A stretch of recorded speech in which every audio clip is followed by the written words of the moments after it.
पर soft eternal love story. Rohan और Meenakshi marine drive पर बैठकर समुद्र की लहरों के साथ अपनी कहानी। पार्ट 1, शहर के रास्ते, दिल के जज्बात। मुंबई की रौनक, रोहन का सपना। मुंबई एक शहर जो कभी सोता नहीं। दिन में ट्रैफिक का शोर, रात में समुद्र की लहरों का गीत। इस शहर में हर इंसान अपने सपनों के पीछे भाग रहा है। रोहन भी उनमें से एक था, एक मिडिल क्लास लड़का जो अपने छोटे से कमरे में रहकर बड़ा सपना देख रहा था, एक राइटर बनने का। दिन भर इंटर्नशिप, रात भर लिखना, उसकी ज़िंदगी एक रेस थी, लेकिन उसके दिल में एक खाली जगह थी, एक ऐसी जगह जहाँ एक मुस्कान बसती थी। और फिर एक दिन मरीन ड्राइव पर उसकी ज़िंदगी बदल गई। पहली मुलाकात, शाम का वक्त था, समुद्र की लहरों की आवाज़, हवा में नमक की खुशबू, और लोग अपनी ख्यालों में खोए हुए थे। रोहन बेंच पर बैठकर अपनी डायरी में कुछ लिख रहा था। उसने लिखा, ज़िंदगी एक सफ़र है जिसमें हर एक मोड़ एक कहानी है, और हर एक कहानी एक नई रोशनी। उसने एक आवाज़ सुनी, एक्सक्यूज मी, क्या ये सीट खाली है? उन्होंने सर हिलाया और देखा, मीनाक्षी उसकी आंखों में समुद्र की तरह गहराई थी, और उसकी मुस्कान में एक अजीब शांति।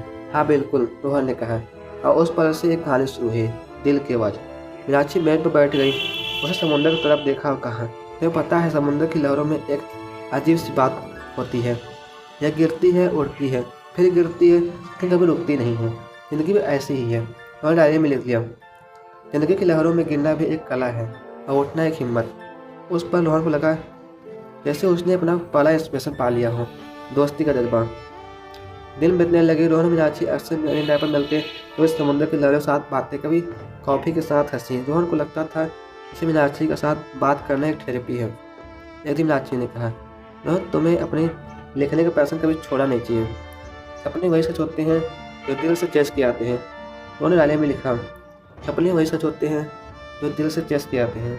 शायरी का जज्बा। वहाँ पर दिल की बात शायरी में लिखता था। उसने मीनाक्षी के लिए लिखा, समुद्र की लहरों में तेरा अच्छे, हर हवा में तेरा एहसास है, तेरे साथ चलो तो लगता है ज़िंदगी एक खूबसूरत राज है। मीनाक्षी जब ये शायरी पढ़ती तो उसकी आंखों में एक अलग ही चमक आ जाती।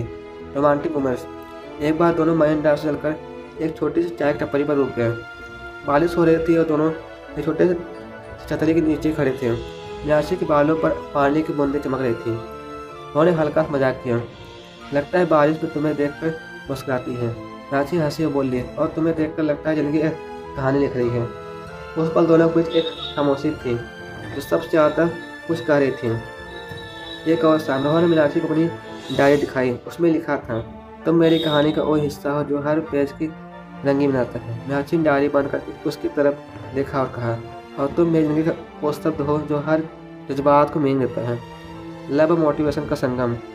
एक दिन मीनाक्षी ने कहा, तुम्हें पता है रोहन, प्यार एक इमोशन से ज़्यादा है। प्यार एक एनर्जी है जो तुम्हें अपने सपने चेस करने की ताकत देता है।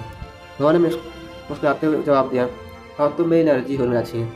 Turning point. रोहन को एक बड़ा डिसीजन लेना था, अपना राइटिंग करियर परस्यू करने या सेफ कॉर्पोरेट जॉब ले। उसके दिल में कन्फ्यूजन था। मीनाक्षी ने समुद्र की तरफ इशारा करते हुए देखा, देखो रोहन, अगर लहरों ने रिस्क लेना छोड़ दिया होता, समुद्र कभी इतना खूबसूरत नहीं लगता।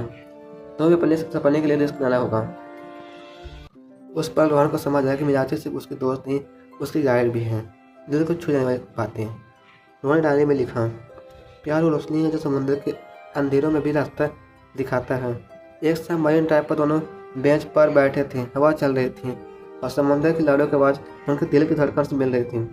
रोहन ने कहा, मीनाक्षी, मुझे लगता है कि तुम मेरी ज़िंदगी का वो चैप्टर हो जो कभी ख़त्म नहीं होना चाहिए। मीनाक्षी ने मुस्कान के साथ जवाब दिया, और मुझे लगता है तुम मेरी ज़िंदगी का वो कोट हो जो हर पेज की मीनिंग देता है। उस पल दोनों के बीच एक खामोशी थी जो सिर्फ दिल समझ रहा था। कहानी यहाँ की इमोशनल और रोमांटिक खत्म होती है। समुद्र की लहरों की तरह ज़िंदगी में गिरना उठना दोनों जरूरी है। प्यार एक इमोशंस नहीं, एक एनर्जी है तो तुम्हें बेहतरीन आता है। रिस्क लेना ही ग्रोथ का पहला स्टेप है। अगर आपको ये कहानी अच्छी लगी तो वीडियो को लाइक करें, कमेंट